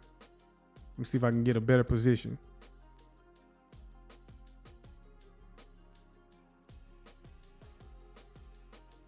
Yeah, so you know who I'm talking about, Daryl. You know who I'm talking about. For sure. For sure. So we just dropped down inside of this new week opening gap. Again, this isn't live. I'm sure I'm still not signed up with Coinbase. So I don't know if they require real-time trading. I still got to look into it. I'm not in no rush to like hurry up and get the trade in this because the price action is not liquid enough. We are waiting for liquidity, institutional capital to come into these markets. And when they come in, it's going to be evident when they come in because the volatility is going to pick up, market structure is going to be cleaner, and it's going to trade real smooth, similar to like the NASDAQ, S&P, and whatnot, whatever other assets. Even Bitcoin is liquid. So we're just waiting for that institutional capital to come into the market for this contract. And then I'm waiting for the CME to go live. And once they go live with that, we're going to be looking at examples for the CME futures for XRP. In the meantime, as we wait for these to become liquid, the same analysis applies to XRP. You see how that drop right there in XRP is happening? That's why the NASDAQ, the futures, I keep saying the NASDAQ. I got to get used to the crypto market. That same drop that we seen in the spot market, XRP, we're seeing it in the futures derivatives market. So they're closely correlated. If y'all been trading leverage on other exchanges, they didn't have real-time pricing where the market was trading step by step with each other. They didn't have real-time pricing. So those exchanges was pretty much fabricating and making up random pricing. And that's why I would never trade in that environment, because you can't trust those exchanges with the pricing. And they can run off with your money. They don't have to pay you out neither. So that's another reason why I don't trust a unregulated environment. And what I'm showing right now is I'm getting y'all used to, like, I'm not really executing on a real trade. I would not be trading on a Sunday. I'm just showing y'all how to execute, set up limit orders, and what this is going to look like for this live contract. So that's what I'm showing y'all right now. And I've been watching it every day. We're only in the second week of this thing being live for Coinbase, and I still got to sign up for Coinbase. But I definitely appreciate y'all joining. Let's go ahead and look at the rest of the market as well. Let's go ahead and look at XLM. XLM starting to move higher. I believe they got some futures contracts for XLM for Coinbase. I'm not sure if, I think CME is going to bring out some futures contracts as well. But XLM, 3-month time frame, currently trading at 28 cents. It recently dropped down to this inversion gap, or this, what time frame is it? 3-month? This 3-month, it might be the 6-month. It might be the monthly. All right, I got it messed up. Let me go out to the 6-month.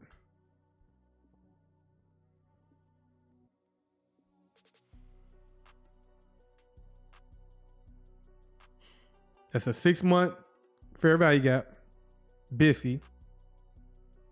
And then on the 3-month, we traded down to the one in the 3-month, which is right here. So I'm gonna adjust for the 3-month.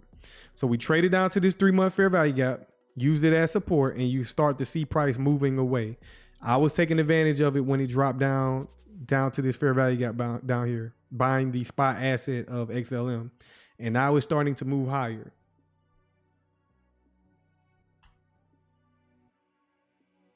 And also, we're about to close the month of April. We got 2 trading days left, and then we will go into May. I'm going to go ahead and say, hey, possibly we're going to start pushing higher for XLM. I think some major liquidity is coming to the market very soon. Let's look at XDC. XDC has been moving on the move. 3-month time frame, same thing. Drop down to fair value. Top of the fair value gap. Accumulation starting to displace higher. From the 3-month, let's go down to the monthly. Again, waiting on that April close. May could be very explosive. I'm kind of like, I want to see how we close, and I want to see how we open up in May. I want to see if sponsorship stuff starts to come into the market. I want to start to see if they want to inject liquidity into the price action. And we're going to see it as the candles start to pick up moving with volatility. So bullish on each one of these assets, XLM, XRP, XDC, HBAR bullish, even Bitcoin I'm bullish on. XDC, HBAR did the same thing, dropped down a discount. I was accumulating down here, 13 cents. Yeah, around 13 cents, dropped a lot, nice little bag on HBAR, and now we're up in profits, up to 18 cents, 19 cents. We even went up to 20 cents recently. And we're waiting for that close. We're also, remember, keep in mind, we're in the second quarter of 2025. We are about to complete the first month of the second quarter, and then we're going to go into the final 2 months of the second quarter. Let's get through the summer months, and then third, fourth quarter of the year, we can kind of forecast what that's going to look like as we start to get to the end of Q2. So y'all be anticipating that. I'm teaching y'all how to forecast, and I'm also teaching y'all how to take advantage of opportunity right now in the market. Also, Bitcoin back on the move, showing strength after dropping down 3-month time frame. BISI earlier this month. This is what I'm talking about. This is what I'm saying with the other assets. We drop down this month and then move away, and Bitcoin going into May can definitely pop off. Could definitely pop off. Yes, look at that strength. That's what I'm talking about right there. Dropping down to discount, quickly move away from it. Here in 2 days, we're going to get this candle closed. So earlier this month, everybody was bearish. Oh my God, bearishness. Also, we're trading inside of this monthly BISI right here. I don't have it highlighted, but it's there. Monthly BISI. And we actually trading outside of it. So let me go ahead and bring that up as well. Trading down inside of this monthly BISI right there. See that? Traded down into the BISI on the monthly, and then barely tapped that 3-month fair value gap. And now internal range liquidity, external range liquidity. So that's in the Patreon. So for example, if we take this swing low, y'all should know how to identify swing lows and swing highs. This swing low up to this swing high, which was the all-time high. That's the dealing range for Bitcoin. Do y'all think it's random? See the midway point of the range? I just did this earlier. If y'all just joining, go back and watch the live stream. But look at the midway point of the dealing range. Swing low, swing high. We trade back into it, drop down below the midway point. You already know anything below the 50% level, discount. We didn't stay down at discount very long for Bitcoin. We dropped down there, offer a quick opportunity for accumulation, not for us, for institutions. But me, I think like an institutional trader. I understand what price action is doing. We get in sync with it. We drop down to the midway point. They offer two quick opportunities to accumulate. And now we're looking for external range liquidity above the market. Internal range liquidity inside of the range. External range liquidity above the range and outside of the range. So again, 2 days left. Let's see how we open up in May. If this candle, for example, if May, and I'm talking about this for all the assets as well, not just Bitcoin. If the next candle opens up higher than this candle right here, it can retrace lower back into this. But if we open up higher above this candle significantly, I'm going to anticipate it popping off and we start moving with strength higher. That's what it's starting to look like with these assets. I think things are speeding up as well. Y'all don't get the indication that everything is speeding up. ETFs, futures, speeding up. Trump said he wants those bills on his desk by summertime or whatever he said. But do y'all think it's possible that it's getting sped up before that? I think there's a possibility that all this stuff gets sped up before that based on the market, because people aren't really paying attention to what's going on. I'm looking at this stuff every day, in tune with it, breathing with it, eating with it. I'm looking at this nonstop. So internal range liquidity, external range liquidity, Bitcoin could potentially about to pop off. Remember I said that. I haven't told y'all wrong at all yet. I haven't led y'all wrong yet. So, and I do get it wrong as well. That's me being humble. I'm not saying I can't get it wrong, but when most of y'all that been watching me, I have not been wrong yet with my analysis. I am, from what I understand, I'm one of the only few. I haven't discovered everything on the internet, but in this space, one of the only few who has been calling the market with precision and has not been getting it wrong. And I'm just an average guy. I agree with you, Lenny. The banks want to price retail out quietly, but it's going to happen so fast that they're not even going to have time to react to what's going on in price. And you know what they're going to say? Well, hey, we got an ETF for you. That's what they're going to say. Like, hey, man, you know, y'all can buy these ETFs if y'all didn't take advantage of it. And like I said, I'm not into these ETFs.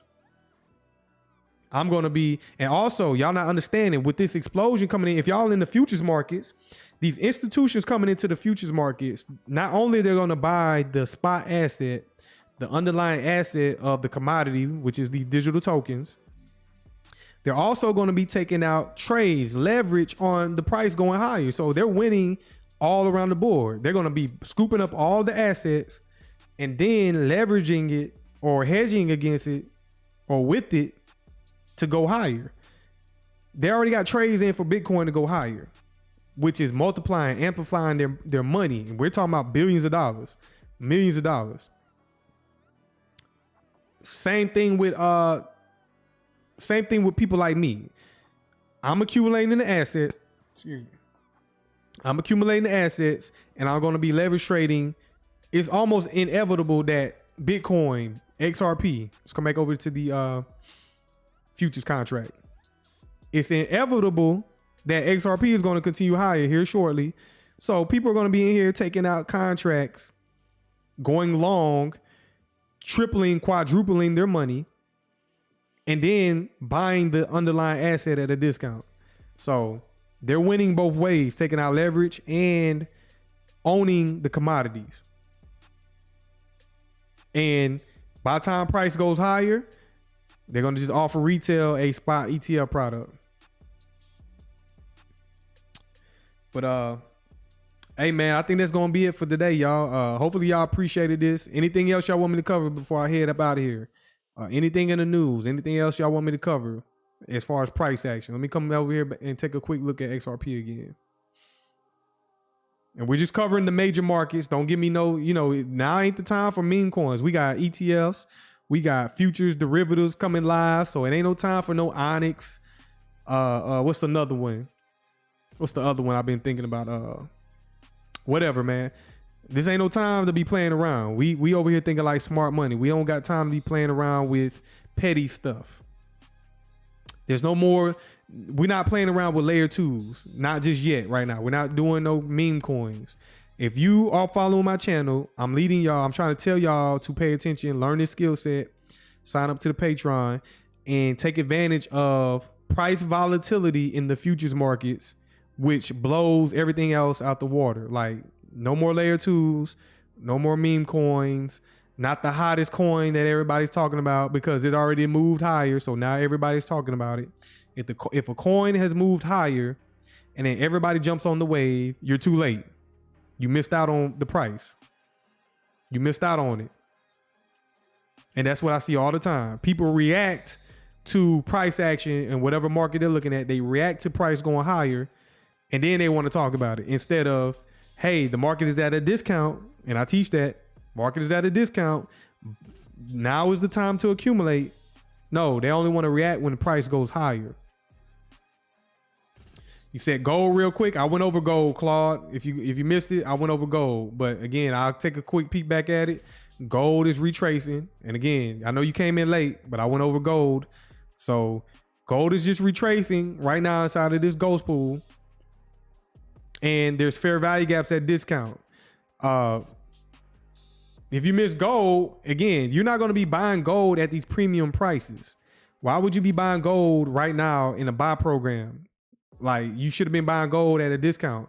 I was telling people back during the holidays, hey man, they offering gold right now at $2,500 during the holiday season. That was them offering a discount. And now you will be chasing price buying the physical gold. That's not smart. That's not smart unless you're trying to exchange. It depends how you look at it. If you got a lot of cash and you're trying to get out of fake money and you just want to exchange cash for your gold, okay, it makes sense. You're buying something tangible. It's a currency exchange. But if you're somebody who isn't liquid and you trying to buy your first piece of gold, no. Or you trying to stack up on gold. It's hard to stack up on gold right now. It's $3,200 an ounce right now, almost $3,300 an ounce. So what you should be doing is learning this skill set. And then what I'm gonna show y'all is we're gonna come to futures. And what I'm gonna do is I'm gonna type in gold. And you see where it says gold futures. You're gonna come down where it says the COMEX and the currency code. Now check it out. They got micro gold and they got gold futures. If you're somebody who's brand new to trading futures, I would say start off with the micro gold. But right now I'm gonna show you the GC. That's the contract code gold for gold futures. And then we're gonna come to the current contract month, which is GCJ 2025, which is April 2025. We're gonna select that. That's gold on the futures market right here. It's the current contract, April. And if you can't buy the spot asset, you can definitely come over here taking advantage of the fluctuation in the volatility in price. You can take advantage of the volatility in price. This market is not open yet. It opens at, go down to the 1 hour. Man, this contract might be expired, by the way.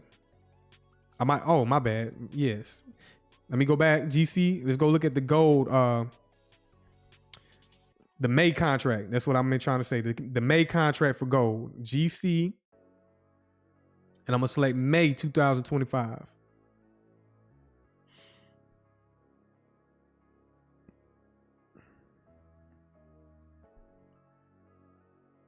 And this market doesn't open until, well, it's open, but it's not. Let me see right quick. I'm looking at something wrong. I might have to go to the, I'm not going to do that right now, but anytime I need more information, yeah, this market is open. Anytime I need more information, I'll go to the CME website and they'll give me more information on that.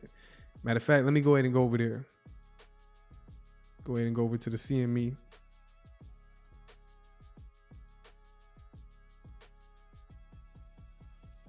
Yes, gold is in price discovery. It's been in price discovery. It's not just now getting in price discovery. I'm reading his comments right quick. You say, boss, if you held physical gold, how do you know when it's a good time to exit the position? Is it best to man? You don't listen. Gold is a commodity. It's a tier 1 asset. You don't exit gold unless you need to liquidate for cash or another commodity. You don't liquidate physical gold. You hold that shit because that's savings. That's better than savings. You're storing your value. So if the only time you need to liquidate gold is let's say you want to purchase some real estate, a house, you want to purchase some crypto. The only time you liquidate gold is if you need to buy another asset. So that's how I view the physical metal gold. Now, if we're talking about exiting positions, strategies, and this and that for gold, that's what I'm trying to show you right here in the futures market for gold. So what we do is we come to the CME, select metals. On the CME website, you select metals, and then we're going to look at the CME gold futures right here, GCM5. GCM5. That's the currency code for gold. 1 second, let me come back to the gold chart. Right here. So what I'm gonna do is I'm gonna type in GC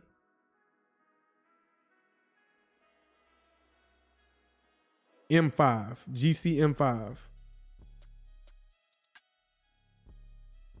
Right here, GCM. So this is the gold futures contract. And again, if we talking about strategy, this is where you want to come implement strategy, where you're looking for targets, exits. This is the paper market as well. Paper market. Now, physical metal gold, you don't sell gold. You don't sell gold, you hold on to gold. Unless there's some type of emergency, you need to buy something, that's when you get rid of gold. You treat it differently. You don't treat it like it's a commodity, bro. So we're not looking to exit, take profit with gold. What you doing that for unless you gonna buy something tangible? What something tangible would you buy if you had to exit your position in gold? That's all I'm trying to ask. In gold, this market is currently live. It just opened up here on Sunday, 6 o'clock p.m. Waiting for 12 o'clock midnight for the Monday open. So that's gold, commodities markets. Gold just retracing. Y'all can clearly see over here to the left, market maker buy program, retracement down to a higher time frame discount to get start to move higher. That's what it's doing.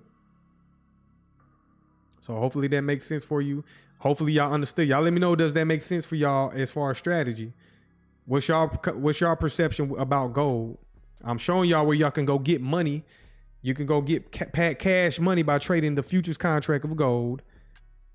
And you already know that the derivatives markets controls the price discovery. It determines where price is going to go in the future. That's why it's called the futures market, because that determines the future price of commodities. Same thing with XRP. Let me come back over here to the CME.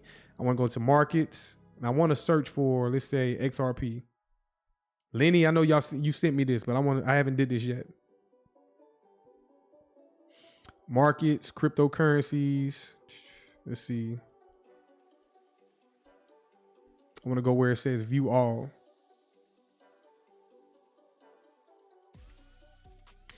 Products, cryptocurrency benchmarks.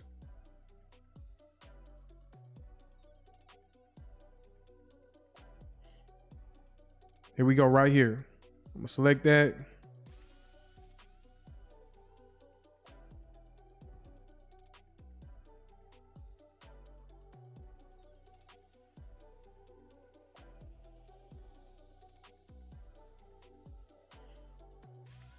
I'm trying to look for how to find this thing, man. I can't find it, but Lenny has sent this to me, but I haven't, I'm trying to figure out how to find it directly. I got it. Let me see.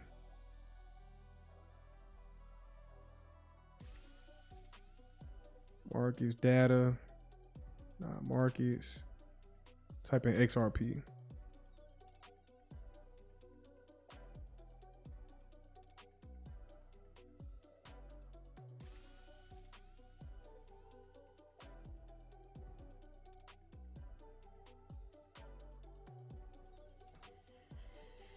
I'm gonna have to come over here and research this, but I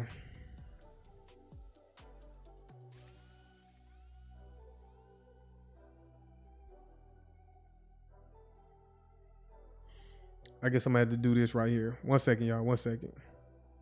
And if y'all just joined, make sure y'all hit that like button for me. Subscribe to the channel. And before I head out of here, I want to pull up something right quick so we can kind of briefly go over it, so we can anticipate this happening. Looking for a link.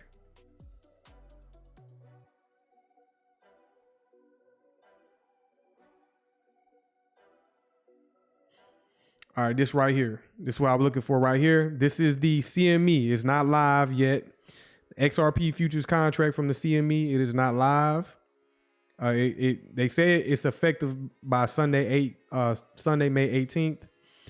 And then it trades Monday, May 19th. And this is how much it's going to cost. If y'all just joining or y'all paying attention, this is how much it's going to cost. Minimum price fluctuation for the XRP derivatives. So for every 5 ticks, that's $25. This shit is going to be very heavy hitting. It's going to be a heavyweight contract. This is not going to be for your average retail. Each tick will represent $5 per tick. So again, imagine each one of these. If this goes to a 2, that's $10. This goes to a 3. That's $15. This goes to a 4. That's $20. This goes to 5. That's $25 per tick. Per tick. So very expensive. Very expensive. This is going to be reserved for high net worth individuals and financial institutions. But also they're going to come out with the micro. I have not seen the information for the micro just yet. And I still don't know how y'all view all cryptocurrencies. Let me see this right quick. Okay. View all cryptocurrencies that got XRP. Let's go look at the micro. So I haven't did this yet. So this is breaking news. This is going to be for us retail people. Let's go look at how much the micro contract is going to cost us. So it says micro XRP, which is not live. It goes effective Sunday, May 18th. Goes live May 19th. And what I want to look at is pricing. And this is way more affordable and reasonable. And this is actually cheaper. No, it's not. Let me see. So I forgot who told me. Let me scroll up right quick. The Coinbase Nano XRP is 5 ticks. Well, what is it? 5 cents per tick. 5 cents per tick. And the micro is going to be way more expensive than the nano on Coinbase. So the CME micro XRP contract is going to be 25 cents per tick. Y'all just don't know this liquidity coming to this market, bro. 25, and y'all might be shutting you. Y'all might not understand it yet until I show y'all. This right here, this micro XRP contract is going to be way more expensive than this right here. It's going to be way more expensive than this 5 cents per contract per tick. Every tick is 5 cents compared to the micro on the CME. Every tick is going to be 25 cents. So for every 5 ticks, that's $1.25. $1.25 every 5 ticks. And don't sleep on this because you can run up a bag because, again, look at the digits over here to the left of this digit right here. As these fluctuate, go up and down, these 3 digits right there, that $1.25 can compound real quickly. And then we're not even including these digits right here. So that can compound and run up real quickly. So y'all definitely be on the lookout for that. I'm going to still be educating myself and paying attention to what this is talking about. Again, the market hours are going to be similar to the rest of the market. It's not a 24-hour market. And that's that. That's going to be that. So I appreciate y'all joining, man. I look forward to talking to y'all again. If y'all in the Patreon, make sure y'all sign up. Or if y'all not in the Patreon, make sure y'all sign up to the Patreon. Let me pull that up right quick. Y'all come over here, sign up to the Patreon if y'all want to learn these skill sets. I'm still working on y'all. I got a work-life balance, child, family, and I can't wait to get back to the charts and produce the content, but it's being produced. But the beginner lessons are already available. Make sure y'all hit that like button, subscribe, sign up to the Patreon if y'all want to get the foundation so we can be prepared for these futures contracts. I'm already doing it. Go watch my YouTube shorts. I'm already giving you all examples of what futures trading looks like. And then as these products, we're going to be watching them daily as they pick up volume, as institutions start to step in. As y'all hold the digital assets, do not let those digital assets go. Hold on to those digital assets. They're very valuable. Store them. Do y'all security checks as well. Make sure y'all do y'all monthly security checks, checking your seed phrases, checking for any hacks, reinforcing your security. Hold on to those assets, and you can pretty much store them. And this takes y'all mind away. Learning how to trade takes your mind away of worrying about, oh, did price go up? When did wind moon? That takes your mind away when you know how to trade. You don't have to worry about wind moon when you can go get money right now in real time in these markets. So that's why I'm trying to teach y'all over here, learn this skill set so that we can come over here and get real money, real time, and over time, because crypto is a long-term investment. XRP, Bitcoin, XLM, those are long-term investments and they have utility, and we never seen a market with utility ever in life. Well, the oil has utility, but we never seen it in the crypto space, this thing coming alive when people starting to use it real time, banks and institutions. So definitely hold on to that. And in the meantime, we can learn how to execute in price fluctuation, price volatility real time. So I definitely appreciate y'all joining, man. I'll catch y'all on the next one. Peace out.